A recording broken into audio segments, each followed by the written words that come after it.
अध्यक्ष महाराज, अतिशय चांगलं उत्तर आदरणीय मुख्यमंत्री महोदयांनी या ठिकाणी दिलं।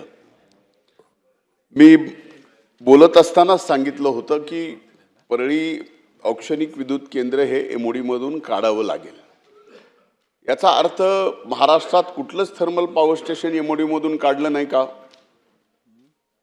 काढलं। नाशिकचं थर्मल पॉवर स्टेशन हे एमओडी मधून काढलेलं आहे। आता isakal.com आहे देशातील नंबर 1 ची मराठी न्यूज वेबसाईट। प्रत्येक अपडेटसाठी isakal.com ला नक्की भेट द्या।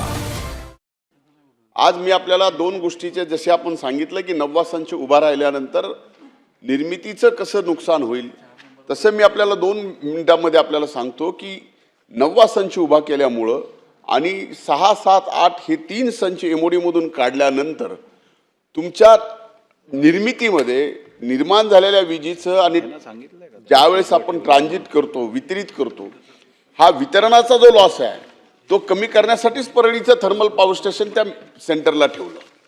महत्त्वाचा मुद्दा असा आहे की कोळसा, आता मी आपल्याला सांगितलं की एमएलसी कडनं आणि केएलसी कडनं आपण जर कोळसा घेतला तर तो स्वस्तात पडेल। आणि आज आपण, माझी विनंती आपल्याला, मी या सदनात माननीय अध्यक्ष महोदयांच्या समोर विनंती करतो की आपण एकदा या सर्वच कोळशाच्या रूट चेक करा, म्हणजे आपल्याला लक्षात येईल की कोळशाच्या दरापेक्षा ट्रान्सपोर्टेशन कॉस्ट जसं आपण म्हणतात तसं जास्त आलेली का, तर रूटच तसे आहेत त्या रेल्वेची, त्यामुळे स्वाभाविक कोळसा महागच येणार। इथं फायदा एवढाच आहे की तुम्हाला नवीन जमीन खरेदी करायची नाही, इथं फायदा एवढाच आहे की इथं पाण्याची व्यवस्था आहे, इथं फायदा एवढा आहे की पहिले 3 संच चालू आहेत। आणि सर्वात महत्त्वाचा फायदा काय आहे की Parli thermal power station MoD मधून जर काढलं तर पॉवर ग्रीडवर येणारा लोड अनलोड होताना जे काही शटडाऊन होतं त्याचं रोज 200 ते 300 कोटी रुपयाचं नुकसान या ठिकाणी आपलं होतं, हे मी जबाबदारीपूर्वक सांगतो। म्हणून माझी विनंती आहे सहानुभूतीपूर्वक की आपण एकीकडे नववा संच मान्यता करण्यासाठी आपण एक त्याच्यावरती कमिटी बसवा, ह्या सगळ्या गोष्टीचा विचार करा।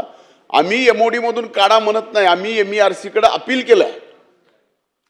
परळी वैद्यनाथाच्या नगरीतील काही जबाबदार नागरिकांनी अपील केलंय, ते अपील केल्यावर त्यातून एवढंच आम्हाला पाहिजे की एमओडी मधून आपण काढा आणि त्याला से आपल्याकडे की ह्या 4 गोष्टी केल्यानंतर ते एमओडी मधून निघू शकतं। एमईआरसीची तशी मानसिकता होऊ शकते, आपण जर प्रयत्न केला तर एवढा एक आश्वासक शब्द परळी वैद्यनाथ नगरीच्या आणि परिसराच्या, ज्याच्यावरती 15,000 लोकांचं पोट आहे, त्या प्रकल्पाच्या संबंधात आपण सकारात्मक राहावं, ही माझी कळकळीची विनंती आहे। माननीय मुंडे साहेब, पुन्हा आपल्याला मी सांगू इच्छितो की एमओडीतनं काढणं हे राज्य सरकारच्या हाती नाही आणि ते एमईआरसीच्या हाती नाही।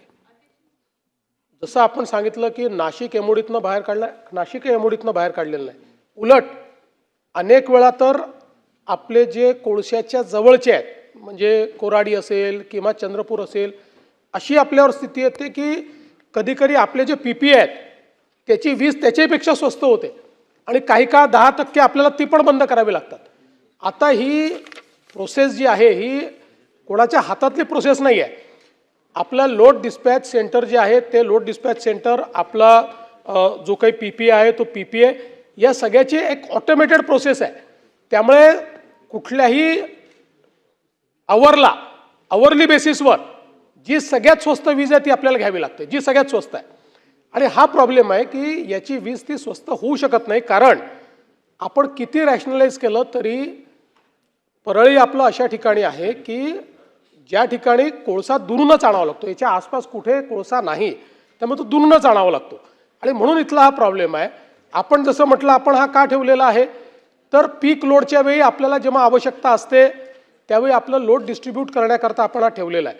त्यावेळेस आपण चालवतो, कारण त्यावेळेस तो एमओडीत बसतो, बाकी वेळी तो एमओडीत बसत नाही। आता एक्झिस्टिंग 3 आपले संच हे एमओडीत बसत नसताना 4था संच जर आपण त्या ठिकाणी केला तर तो 4था संच कसा बसेल हा प्रश्न आहे। तथापि आपण जे या ठिकाणी मांडलेलं आहे, मी नक्की या संदर्भात एक बैठक घेईन। आपले काही अजून मुद्दे त्यात असतील एमओडीतनं बाहेर काढण्याच्या संदर्भात तर ते मी ऐकून घेईल आणि जरूर म्हणजे याच्यामध्ये राज्य सरकारचा प्रेस्टीज इश्यूही नाही, विनाकारण नाकारण्याचं कारणही नाही। मार्ग निघाला तर मार्ग काढण्याचा प्रयत्न निश्चितपणे करू। आत्ता तरी एमओडीतनं तो बाहेर निघत नाहीये म्हणून आमच्यासमोर प्रश्न आहे. की जी हजारो हेक्टर जमीन भूसंपादन केलेली कधी 72-75ला ती जमीन आज बॅरल आहे. त्या जमिनीवरती आज आपण जर सोलारचे प्रकल्प उभे केले तर त्यातनंही वीज निर्मिती मिळू शकते, ती स्वस्त दरात मिळू शकते.